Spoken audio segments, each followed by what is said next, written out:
Man, what is going on, everybody? Welcome back to another episode of In the Pocket Podcast. I am your host, SOU to the P, joined as always by my good brother, Big Mike. What's going on, man? Man, it's Victory Tuesday, so I'm happy.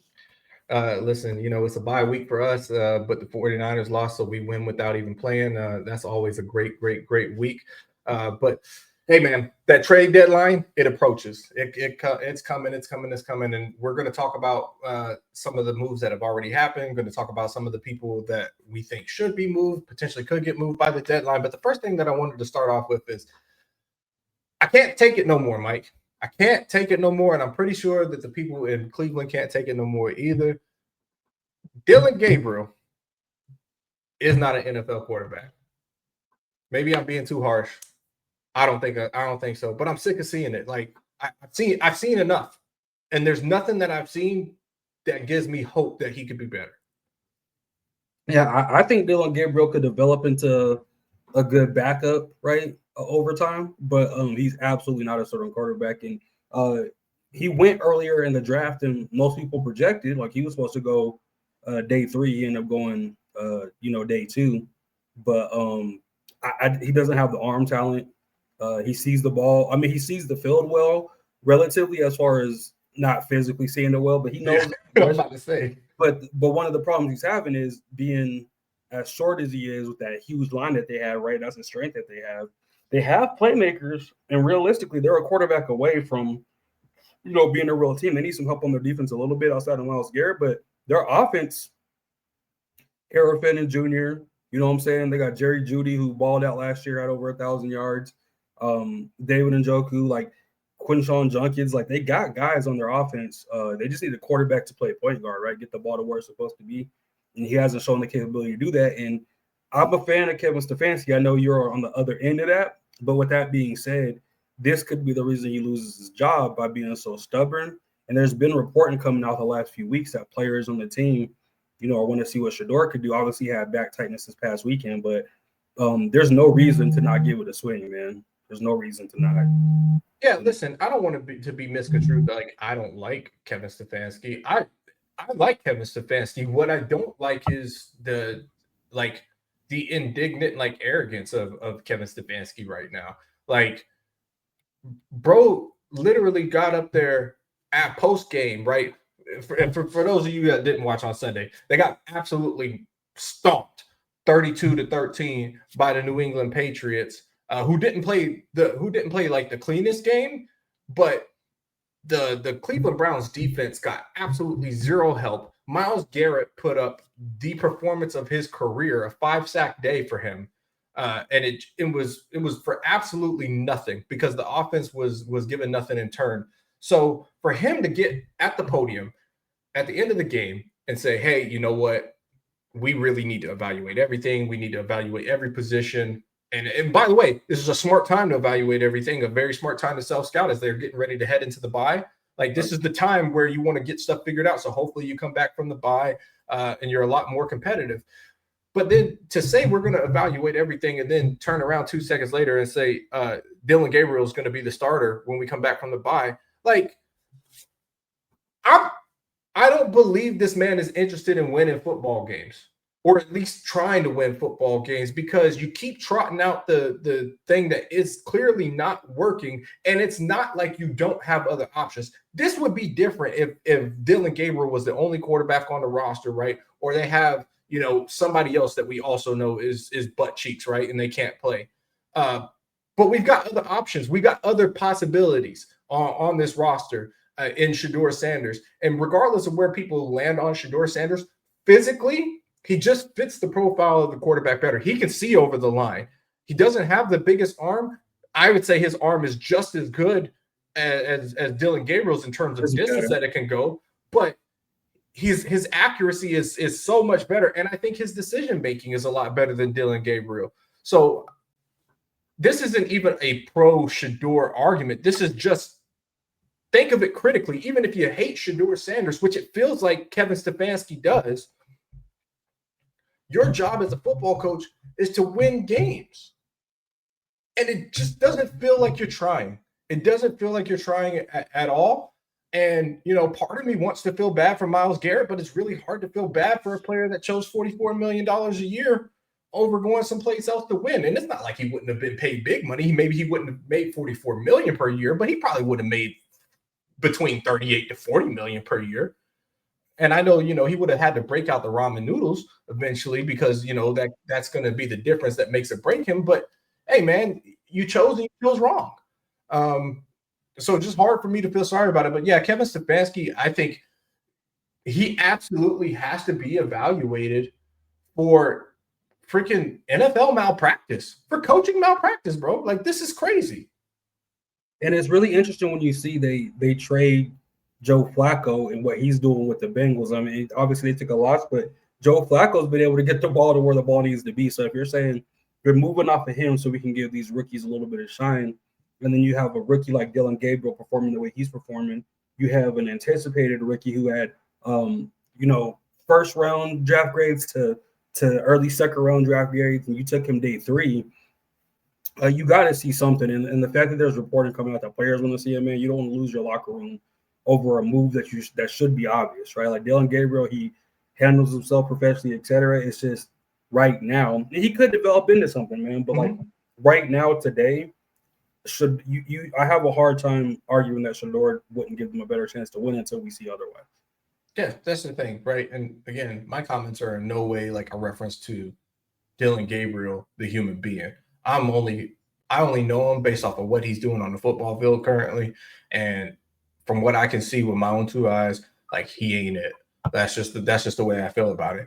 But it's a funny thing that you mentioned Joe Burrow, because I do want to spin over to that game, but I don't necessarily want to talk about Joe Burrow because I think Joe Flacco. There's 2 Joes in Cincinnati now. There's Flacco and there's Burrow, but we want to talk about Flacco. He's doing well. He's doing what he can behind a paper mache offensive line and a non-existent defense. He's trying, but I think the story on Sunday isn't so much the Bengals as it was, hey, Aaron Glenn gets his first win as a head coach of the New York Jets in a gutsy like 39-38 performance. I'm so happy for Aaron Glenn and the Jets and Justin Fields, most importantly. Like, I'm really happy for Justin Fields because Justin Fields took a lot of criticism, some of it justifiable, right? Like, let's be honest, he hasn't played the best this year. But he took some unnecessary salvos from Woody Johnson, the owner of the Jets, this week, implying the quality of quarterback that they had, right? Kind of saying the quiet part out loud.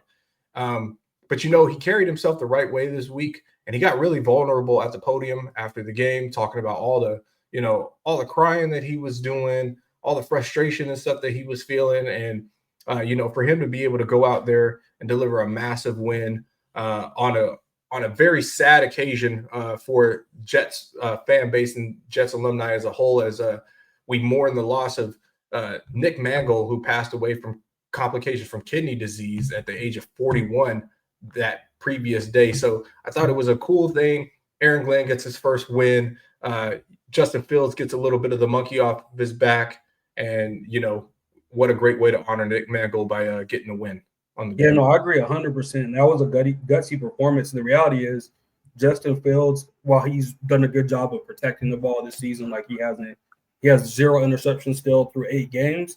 Their offense is lacking talent in some key areas, right? They have an emerging playmaker at tight end potentially, but he's not established yet.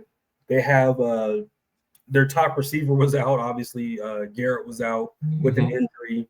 They have Breece Hall. Their line, and I think Mason Taylor, like I said, at tight end, like he'll be something in a few years. But tight end is a position, and I guess the last few years might have ruined people's perception, like Tyler Warren with what he's doing, Bowers what he did with the Raiders.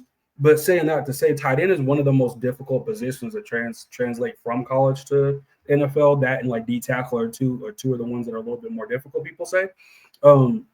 With that being said, Mason Taylor's learning some of those nuances. He's a good route runner, all that. But they have a young offense that needs to develop a little bit more outside of Garrett. They don't really have much at receiver. I guess like Alan Lazard, right? They got Alan Lazard, Jeremy Rickett as another tight end.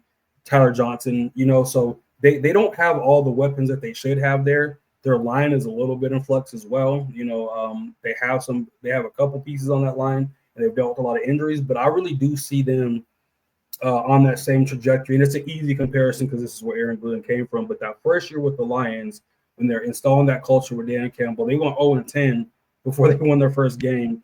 They started being real competitive and winning games, and then the next year they made a pretty big leap. And I could see Woody Johnson, honestly, is one of the – I would say, honestly, this was like a battle of the two worst ownership groups in the NFL, right? The Jets, rather, and the Bengals. Mm-hmm. But Woody Johnson's at least willing to spend some money on things that make sense, but he is a less effective Jerry Jones, right? Jerry Jones will make comments and do this thing, but he'll invest, and he actually, no matter what you say about Jerry Jones or I say about Jerry Jones, he knows how to draft well. He's identified talent. They developed line. They've drafted relatively well. The Jets haven't, right? The Jets, I think, have an opportunity to be sellers at the deadline, but their offense right now is catching up to where their defense should be, and their defense has been so tired on the field, et cetera. I mean, like their defense they have a good defense. Realistically, if you look at their offense was able to extend drives and do some other stuff, their defense would probably be a top 10 defense, right?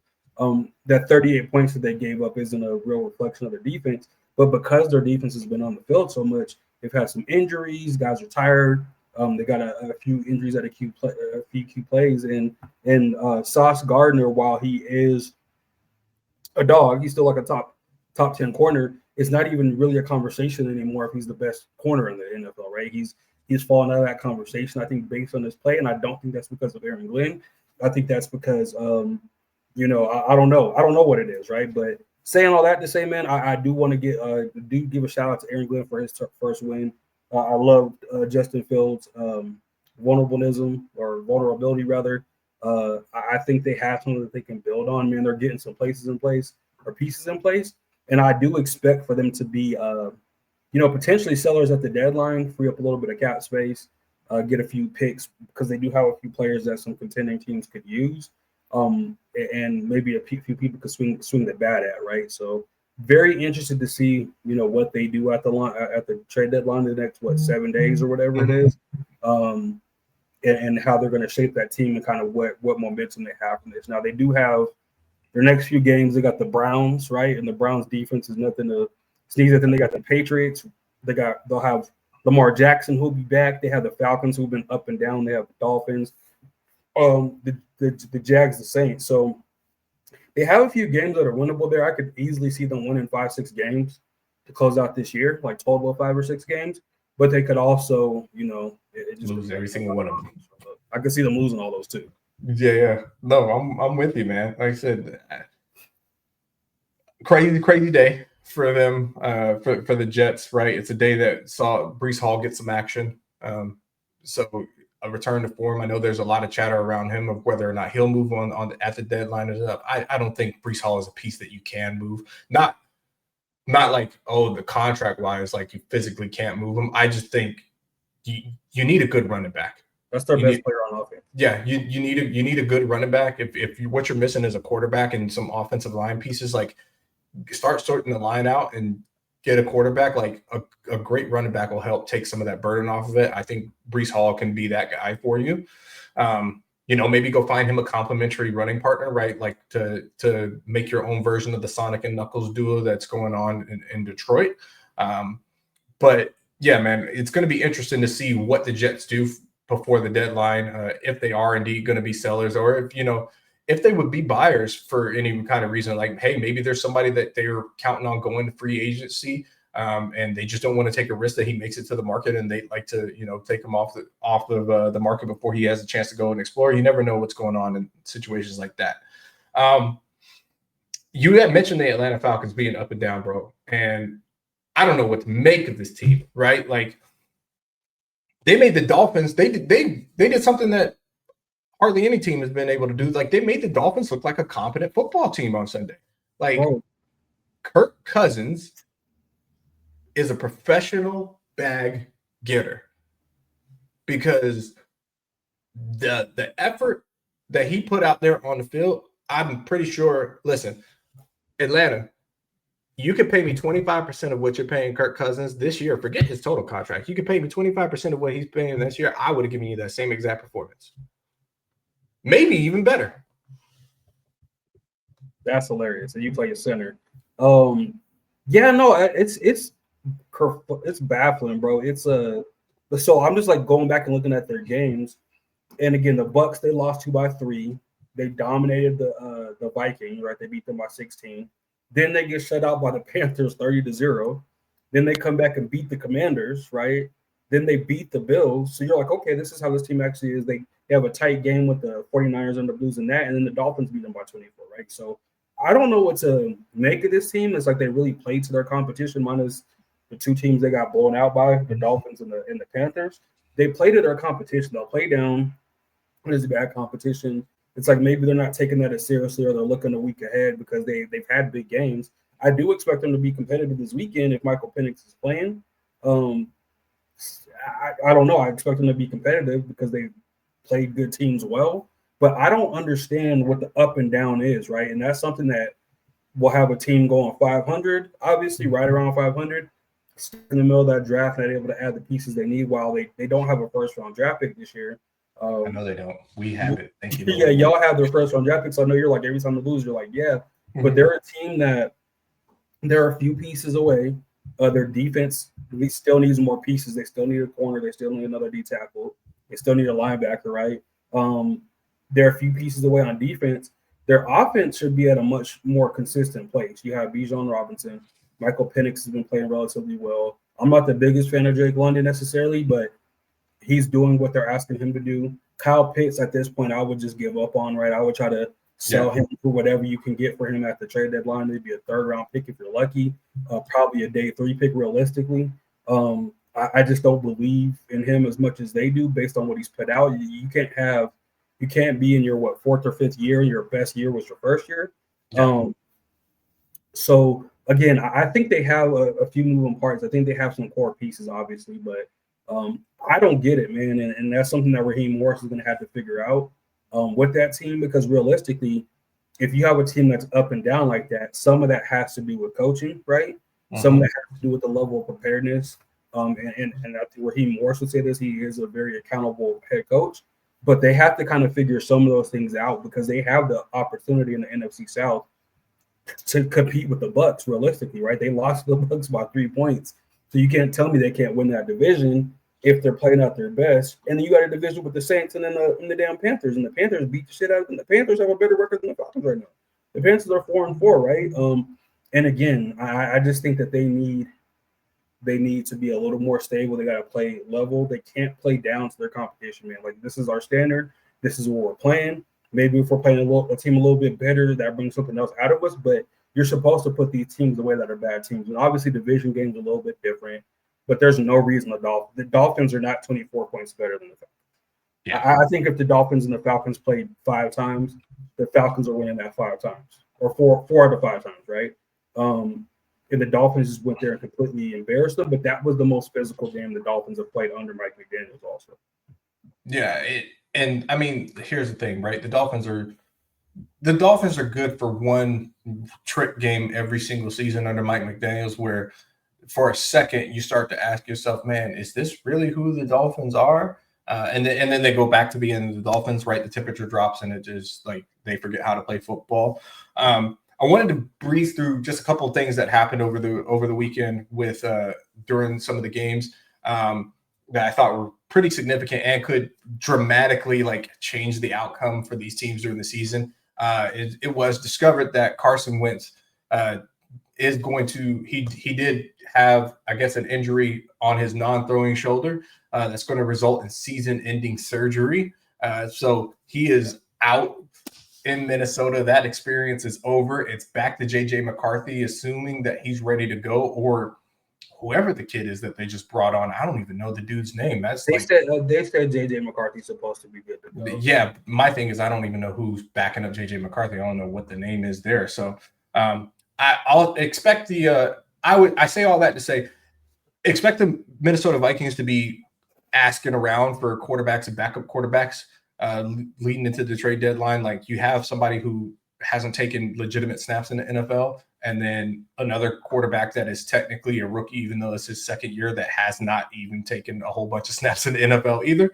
So would not be surprised if the Vikings are desperately trying to find somebody to help salvage their season as the Green Bay Packers continue to pull further and further away, them and the Detroit Lions running away with the division. Also, man, CTE Bros got broken up on Sunday as well. Our guy, Scat Pack, bro, was it dislocated ankle? Done for this.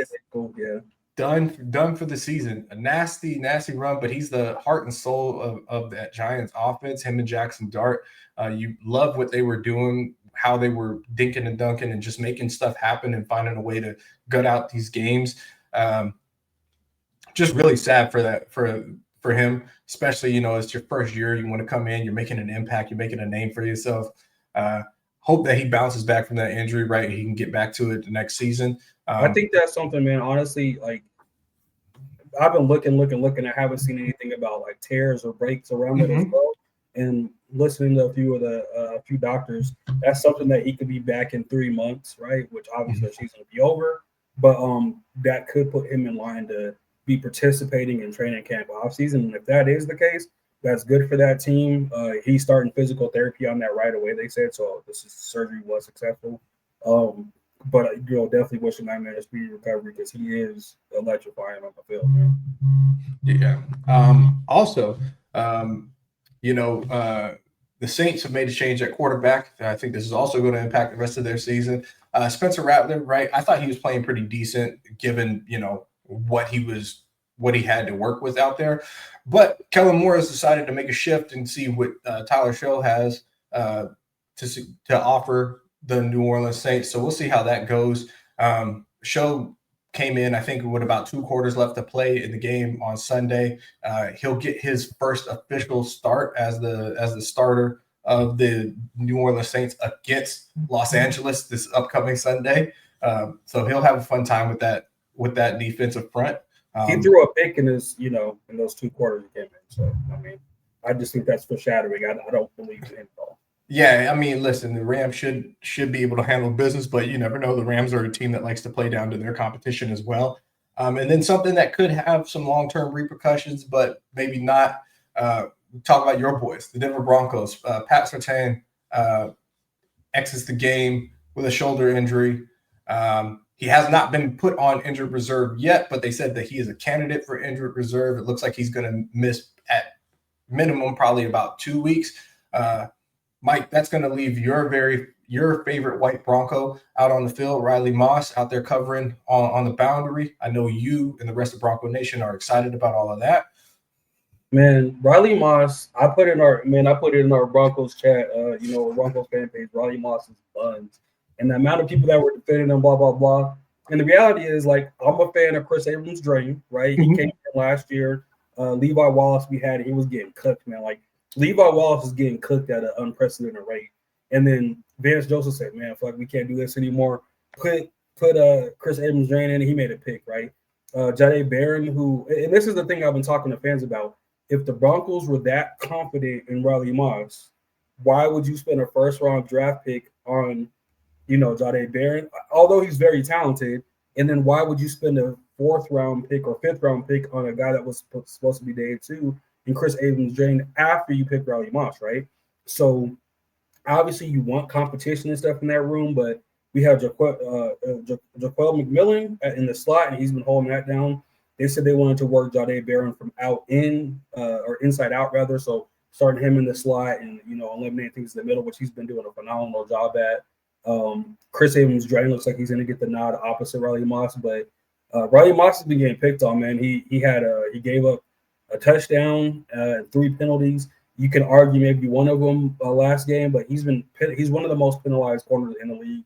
And we have a stretch coming up, man, where I'm going to pull this up one more time, but we have a stretch coming up that he's absolutely going to be tested, right? We have the Texans this week, which, they don't have like a definitive number 1 right now, right? Mm-hmm. The Raiders coming up, which you guys are like, where's the test, Mike? If Pat Surtain is out for those 2 games, we got the Chiefs, and then we got the Commanders, right?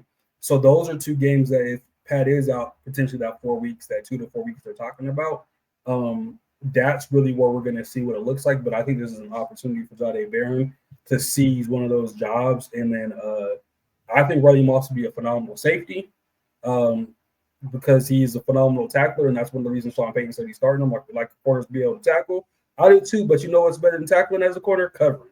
Right? So, and he does make some plays, man, but he gives up a lot of big plays. It's like he's guessing a lot of time. I think he'd be good in a cover 3 defense like that whole Seattle defense, but that's not what we run. We run a lot of man. We run butts a lot, and he's left vulnerable a lot. So we'll see how he handles it. Hopefully he proves me wrong. I'm a Broncos fan at the end of the day. I hope he proves me wrong, and all the Broncos fans in the page that I'm in can talk shit to me and say, Mike, you were wrong. Look at what Riley Moss did, and I'll be the first to admit it. But in this year and a half he's been in the NFL, I haven't seen it yet. Yeah, I'm with you.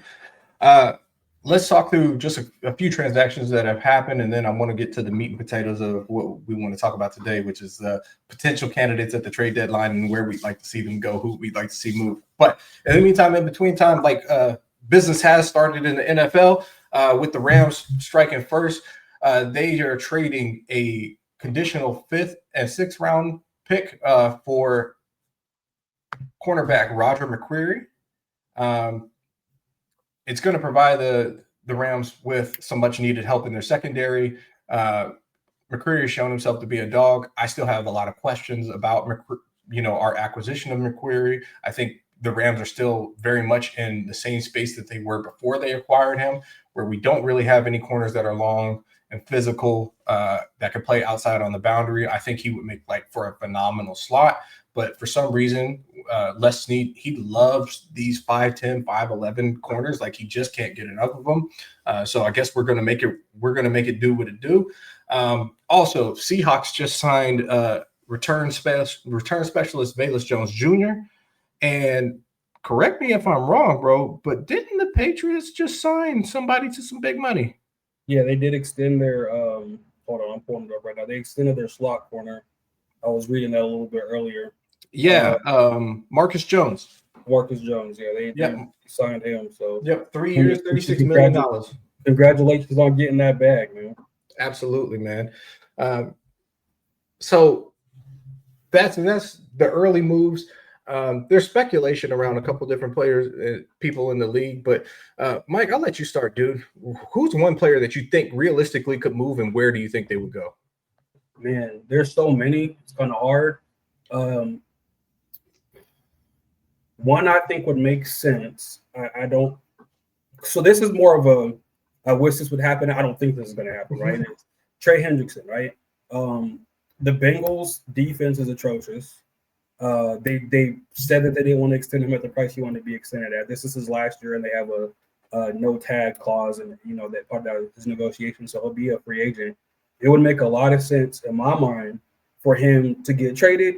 There's a few teams I think that have the space and the need. So I think the Cowboys could be a team with their multiple first round draft picks, and they do have some money that they have available. I think the Falcons, although they invested heavily in edge rusher this year, they put the 2 first round draft picks.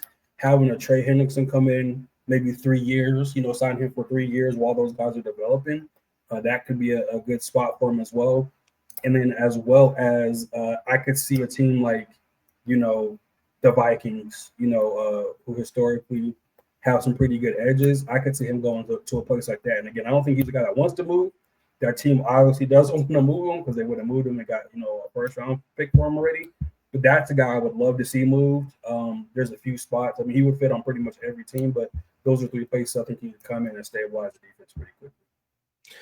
Yeah, you would think that he would be a likely trade candidate, but again, right, the Bengals do business different than anybody. They do a bunch of stuff that didn't make sense, and I thought the whole situation around Trey Henderson, in the offseason didn't make a whole bunch of sense.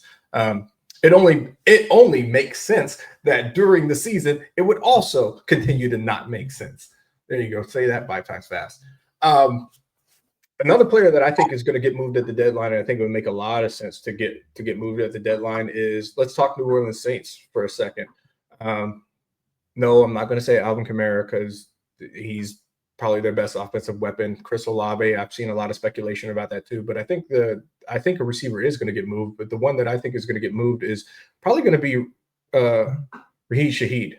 I can see him getting moved, him or Brandon Cooks, realistically. Places that I think Shaheed could go, I think it makes a lot of sense for a team like the 49ers to go and grab him or Brandon Cooks, either one of those guys, because they just don't have weapons on the receivers. Their receivers are hurt all over the board, with some of them that are in, I guess, perpetual like injury purgatory, where we don't know if they're coming back, when they're coming back, how they're looking when they come back. So, and that's a team that's, still very much at the top of the division. So they're still very much in contention despite all of their injuries and things of that nature. So I could see them going after another weapon to help them stretch the field. I also think sitting right there in division with the Rams, I think you're looking at, they just put Tutu Atwell on injured reserve. The Rams, even though they have Puka, he's expected to come back this week, and they've got, Devontae Adams, right? Those are two similar type receivers. They don't really have a receiver that can stretch the field and get behind the safeties and things of that nature. I think a Brandon Cooks or a Rashid Shaheed makes a lot of sense in either one of those systems as well. And then I think probably like finally, I would even it wouldn't make sense for the Browns this year, because I don't think the Browns are going to be competitive this year, and I don't think the Browns are interested in winning this year. That's the way it just feels to me. But I think it would make sense for them to go to a team like the Browns, where you could use an additional weapon or two, maybe even like Minnesota, right? Where Justin Jefferson has been fine. They just got Jordan Addison back, but I think if you added like one more weapon back there, that'd make them that much more deadly. Give JJ McCarthy at least one more target to throw to. Yeah, another one. Another really receiver I think that could be moved, and he asked to be moved before the season started, was Jacoby Myers, the Raiders, right? Yeah. That team looks like absolute shit. I mean, hey, they just signed Tyler Lockett, man. They're just hell bent on recreating the Seattle Seahawks. I'm waiting for Richard Sherman to come out of retirement, bro. 100%. But I think Jacoby Myers, same thing. A couple of teams that I think the number one team that came to my mind that could go get him. I don't think they will, but this would be with their injury that they had at receiver going to be gone the rest of the season, is the Bucks, right? Could you imagine him down there with Baker Mayfield, right? And Mecca Ibuka, right? Chris Godwin's been in and out of the lineup. Tez Johnson's down there, but having Mike Evans miss the rest of the season, I think Jacoby Myers gives them something a little bit different, and that will allow Mecca Ibuka to go step into that number one receiver role and not have a lot of pressure on him. I could see Jacoby Myers realistically going back to the Patriots, him with, in that system they have up there. Yeah, they could use some more receivers, man. They could absolutely use another receiver, and that's a guy that, like, honestly, he would fit on any team. And the third team, and this one might not to some people make sense. They've had a few injuries and stuff as well, but I think the Texans could use a guy like that. I was just about to say the Texans, bro. Yeah, they have a few receivers that are young and developing, so Jacoby Myers might stunt that development a little bit. You could argue that, but at the same time, it would give C.J. Stroud a dedicated weapon that is going to be there, in addition to what they have. And I think that would kind of get them out of that little rut that they've been in. And if I had to throw in like a wild card team out of the NFC, I could absolutely see him moving. Before the injury to Scat, I would say the Giants, but that's a move. I think obviously with Malik Neighbors being down, they really don't have a bunch of weapons behind that. They have Jalen Hyatt, et cetera, but I think that can make Jackson Dart's transition and his development a little bit easier, having a guy that is going to get open. So there's plenty of places to go. That would be one of the people I think there's no question that he's going to get moved, especially in my opinion, especially with Tyler Lockett getting signed, which I don't understand that as much. But we'll see what happens.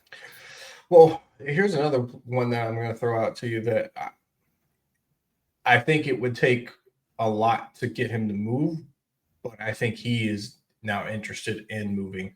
And I think he was uncertain during the offseason. He was kind of on the fence. But from that same team, I know it's going to sound crazy, but I think Max Crosby is somebody to really keep an eye on.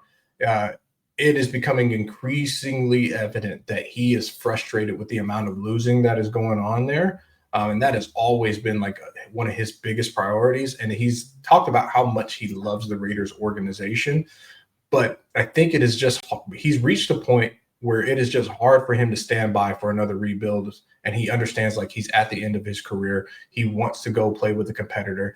I would expect a team like Dallas to be making phone calls for him, and believe it or not, I would also expect a team like Philadelphia to be making calls for him, because Philadelphia, like one thing that Howie Roseman is going to do, he's going to be involved. Like if it's a big name and it's at an impact position, you could bet your ass that Philadelphia is going to make the phone call there. Another place that I could actually see legitimately making the call for Crosby, Indianapolis, bro. Indianapolis, and they have a nasty defensive front, but you add Max Crosby coming off the edge there with what they're doing and a complementary offense, like yeah, man, the South might be theirs. The AFC South might end up being theirs for the taking. So Max Crosby, I think, is a dark horse candidate to move. I think there's a world where he does get moved as the Raiders look to continue to retool and stock that war chest to try to compete in a very, very competitive AFC West. I think they felt better about their roster going into the season than how they feel right now. I think Geno's play, the offensive line play, the lack of defensive play from the secondary, I think they are now have a more complete understanding of where their gaps and their holes are. And they just know you don't have enough draft picks to remotely start to tackle that this offseason. So you better start making some of those acquisitions and moving those viable pieces while you can. Yeah, no, I would agree, and I would love for Matt Crosby to get the AFC West. There was some reporting that did come out today in USA Today that Jerry Jones called about Max Crosby and Trey Hendrickson, and the Raiders and Bengals have shown no interest in moving those players. And Max Crosby is very loyal, and I don't like his loyalty because it gets to the Raiders. Like he's somebody that's been loyal, and I would love to see him. Like as much as I hate the Raiders, I do respect Max Crosby. I would love to see him be other competitor, just like Myles Garrett. But again, Myles Garrett, I don't feel I was bad for because he signed. He had the choices off season. He was like, you know what, I'll just take the money. He still could have got paid. He absolutely was in position to get traded, but he took the money over that. Max Crosby signed a relatively team-friendly deal comparatively, about $10 million less than Myles Garrett, or about $15 million less, something like that. But again, I think his loyalty to the Raiders, I don't know what it is. I don't know what it is, what they did, what they got on him, but that's somebody that I would love to see compete, man. Like you name some places like Max Crosby on the Colts would, in my mind, they're one of the top 5 teams in the NFL right now. They've been playing consistent. Daniel Jones looks like he's having a resurgent year with him and Shane Steichen. But with that being said, adding a Max Crosby to that would lead me to believe that they would be Super Bowl favorites. They absolutely had the AFC South, especially with how their defense is playing. So that move makes a lot of sense. I just don't understand their stubbornness. They're not a Max Crosby away from competing, right? So the Raiders aren't, obviously, because they haven't been competitive while he's been there. So yeah. Another piece that I think could end up moving is Tariq Woolen. I think it's very clear that he's on the outs with what Mike McDonald is doing up there in Seattle. That he just doesn't fit that scheme anymore. So I think there's a solid chance that he can go somewhere. Now I wish that he would have came to the Rams. I wish that they would have traded him in division. I know that they won't trade him in division. But I think realistically, this is another one. Expect like, hey, Howie is on the phone. He wants to inquire about him. They can never have too many good players over there at the Eagles. I think Detroit is a good landing spot for him with their injuries to their secondary they have, and he adds a lot of length and physicality there. And they love to play a lot of man on man, which he's kind of excelled at as well. So I think he'd do well there. And I also think Tampa would be a great landing spot for him, man. One more, I think, would help elevate this team. Again, this team hasn't been very competitive. I think the sellers, I can mention them as potentially being sellers, but the Jets, Tariq Woolen opposite Sauce Gardner would give them a little bit more flexibility on their defense, right? Because they do have a pretty good front seven, right? They have some guys on their front seven that can get after the quarterback. They have Quentin Williams, obviously, who has the potential to be moved at the deadline as well. But I think if you add a Tariq Woolen to Sauce Gardner back there, it'll give them a little bit more time to be able to let those guys get home while their offense is figuring it out. And they're going to have to invest a lot in their offense in the offseason. But I think with Aaron Glenn and what he showed us at his time in Detroit as a D coordinator, giving him another guy like that will let them be really competitive in some games. Give me another candidate, Mike, because I just realized I threw out 2 in a row. Give me somebody else who you think can move. Yeah, one more I just touched on, or I'll go to a different direction. Actually, I'm going to go where I was going to go. I think Quentin Williams is a guy that has the potential to be moved. They would absolutely get a first round pick, multiple draft picks for him. D tackle, he's playing his balls off, man. But like Aaron Glenn has shown, like he can kind of be he can kind of plug a few different guys in, and his scheme will help out with that. But that's somebody that would allow that team to get another draft pick. He can go to a competitive team. Some teams that I think could absolutely use him. While this one hurts my soul to say, it's true.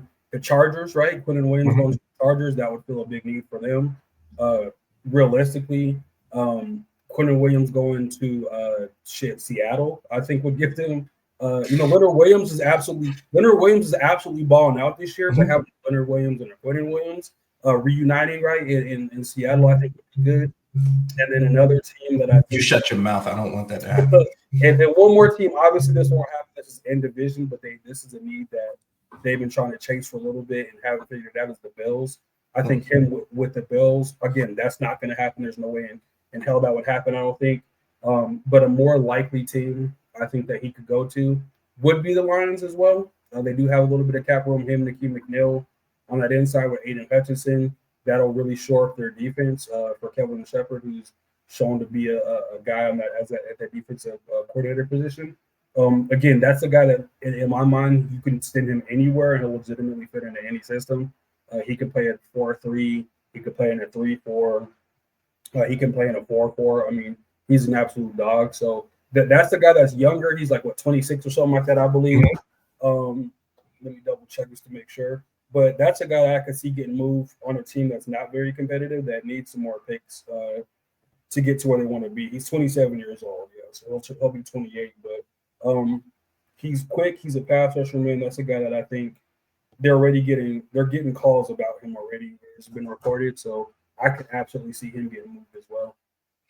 I mean, I was talking to you about this one earlier, and this is, again, selfishly, this is somebody that I'd love for the Rams to go kick the tires on. But Evan Neal, offensive guard for the New York Giants, originally a tackle. He has struggled with his transition from tackle to guard, so much so that he hasn't seen the field this year. Like Andrew Thomas owns that spot right now, and rightfully so. He's playing a lot of good ball right now. But to me, this just strikes me as an opportunity for a team that maybe is in a little bit better of a situation to let him move back to his natural position and maybe get the best football out of a kid that I think it's way too early to write off. He's only 25. He has the measurables. The kid's like, what is he? 6'7", like 340 pounds. Doesn't look like he's 340 pounds, but like was an absolute dog at Alabama. I just have a hard time believing like that he's coming out and he's just that much of a complete bust. Put it this way: if Mekhi Becton can rehabilitate his image somewhat, and become a Super Bowl champion, and I guess play well enough for Jim Harbaugh to want to take a flyer out on him, I'm not willing to write off 25-year-old Evan Neal. I think a team like the Los Angeles Rams makes a lot of sense, where they need to figure out what the succession plan behind Rob Havenstein is going to be. Rob Havenstein is probably in his last career. Warren McClendon has played admirably in his absence over the last couple of weeks, but I think you could slide an Evan Neal in there, and you get a young tackle that's going to be your tackle of the future. I also think, as much as I hate to say it, I think the San Francisco 49ers, it makes a lot of sense for the San Francisco 49ers to help shore up that line, right? And maybe, if this isn't Trent's last year, right, you give him a running mate on the opposite side of the line that can help protect Brock Purdy or Mac Jones or whoever is going to be back there at quarterback at any given moment for the San Francisco 49ers. I think that makes a lot of sense. Keep him in New York if you want to keep him in New York. Move him to the Jets because whoever that is back there is going to need a lot of protection. I think the Vikings paid Christian Darrisaw, who I think is one of the better tackles in the league, But again, Evan McNeil on the right side, you help shore up that line a lot. There's a number of places that he could go. The Titans is another one. The Titans is another one. Jesus, the Titans need everything. Absolutely. They need everything. Like there is no. I don't think if you're a good lineman, like especially a tackle, if you're a good tackle, like man, damn near every team not named the Philadelphia Eagles could use you at this point in time. Yeah, no, that's good. And another one I think of, and this is going to be a little bit. This one will be interesting because I don't think this team is going to be buyers or not, a player away. We just mentioned them.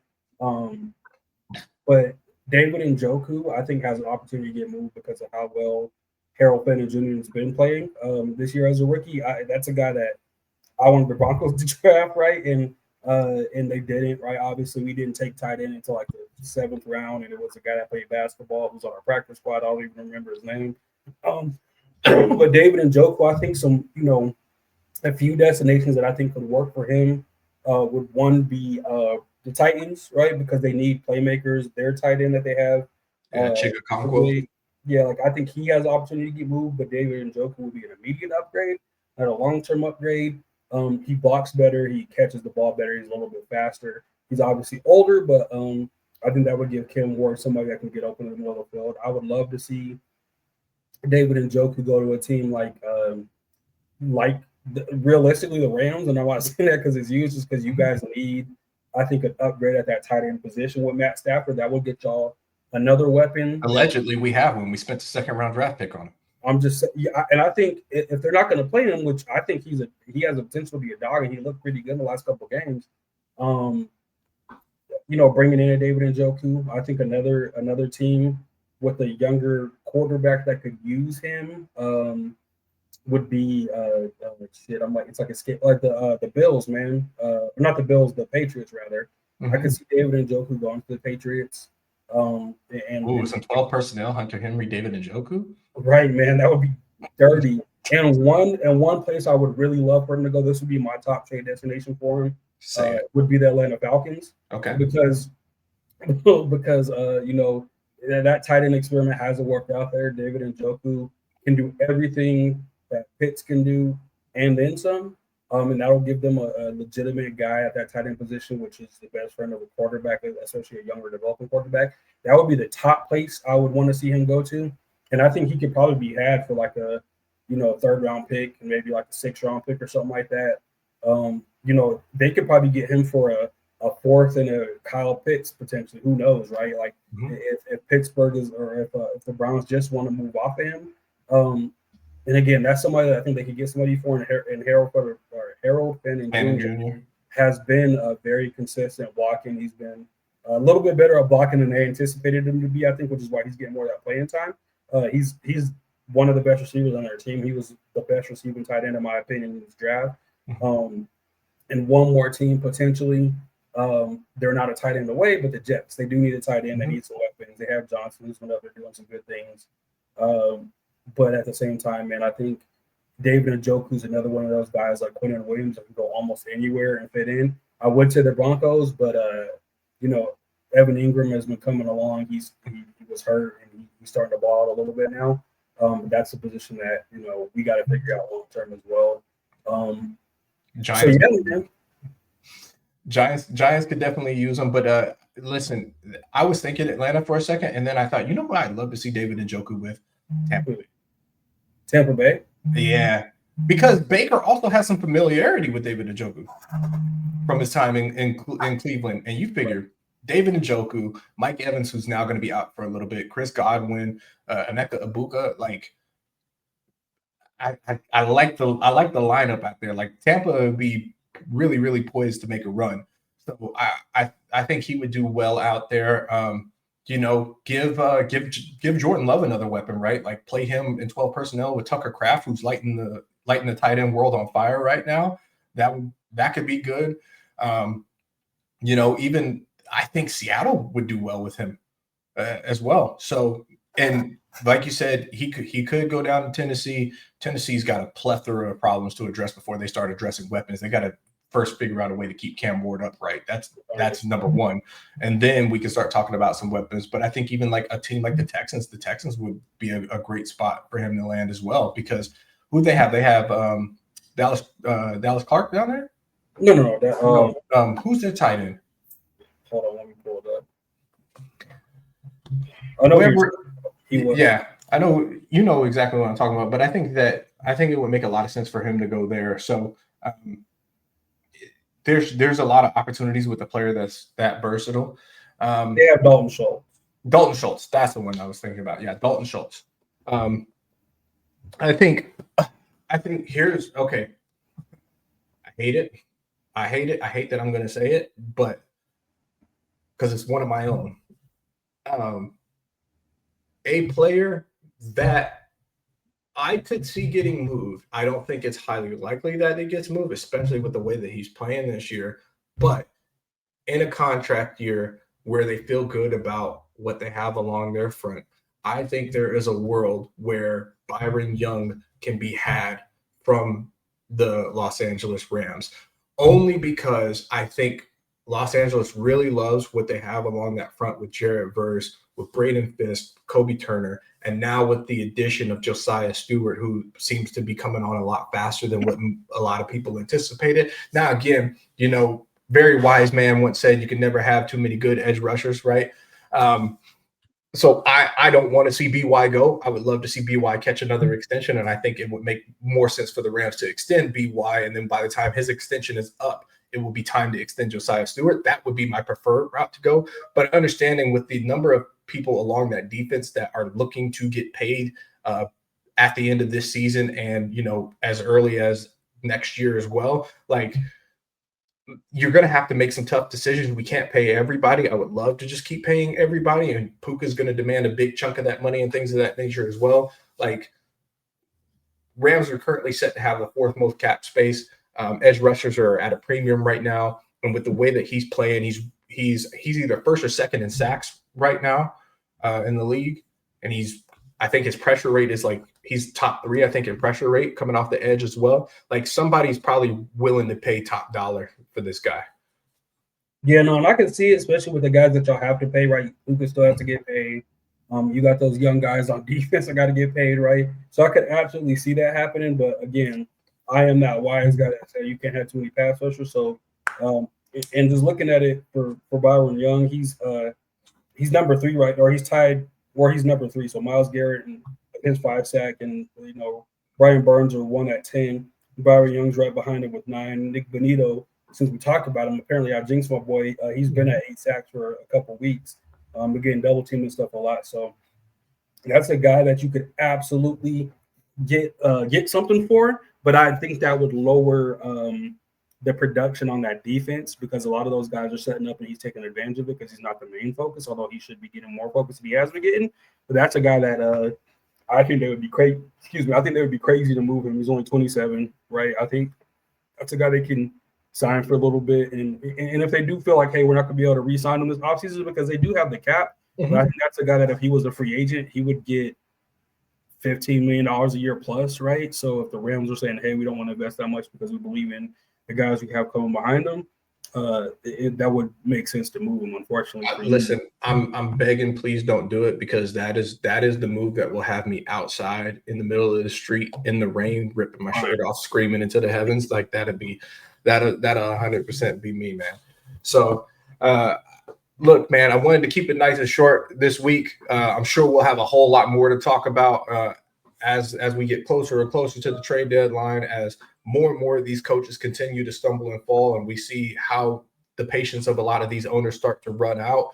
And as people start packing it in because their season is going to be wrapped up, right? And they start looking forward to what next year is going to bring. I'm sure that we'll see a lot of transactions, moves, and things of that nature coming in the near future, man. So again, we appreciate every single one of you guys for watching. Make sure you guys keep it locked here. Keep it subscribe, share, like it, hit the notification bell. In the Pocket Podcast drops every single Wednesday right here on YouTube. Yeah, I guess we'll just see you guys next week. Mike, anything? Yeah, man. The biggest thing is just shout out to we're definitely thoughts and prayers going out to the Mangos family again. Like we talked about that a little bit towards the beginning. You've heard nothing but phenomenal things about him. He even put out a plea a couple weeks back saying he did need a kidney replacement, but his blood type was O positive or O negative, really difficult to find a match. So, definitely sending thoughts and prayers to his family, his friends, his former teammates. I know, he literally went to high school in Centerville with AJ Hawk.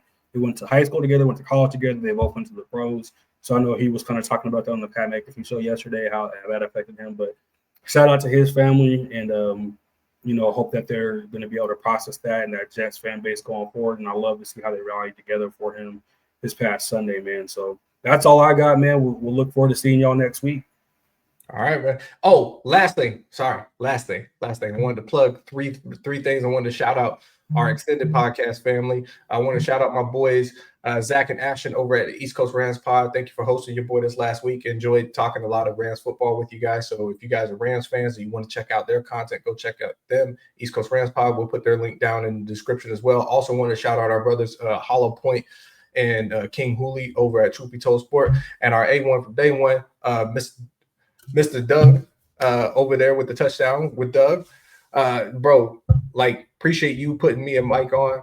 We got to connect and we got to do the damn thing one more time real soon. So until next week, go ahead, click, subscribe, all that good YouTube stuff, and we'll catch y'all guys here next Wednesday. Peace.